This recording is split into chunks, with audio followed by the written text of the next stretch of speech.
Hey guys, welcome to another property showcase by propertycozy.com.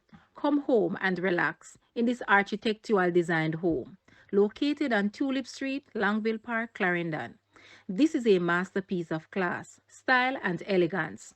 Some features include sliding electronic gate, electronic garage, wooden staircase, 3 bedrooms with ensuite bathrooms, plus a powder room.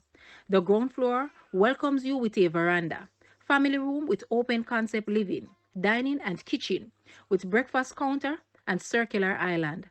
A bedroom with ensuite bathroom, powder room, and laundry that leads to the paved backyard. Let's take the elegantly designed wooden stairs to the first floor where the landing embraces you and leads you to a balcony with cool breeze and sea views as far as Rocky Point. The master bedroom opens to a balcony overlooking the garden area and allows views of the Clarendon Mountains. The large walk-in closet and the master bathroom with his and hers face basins, shower and plumbing fixtures installed for a jacuzzi all awaits you. Home sweet home. Guys, let's take a look at this house and please watch the entire video for more details at the end.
The asking price for this house is Jamaican 28 million or US $181,900. To purchase or make an offer, please take a look at your screen or you may visit the description area below for full details. If you like this video, please hit the like button and also share with a friend. Thanks for watching, guys.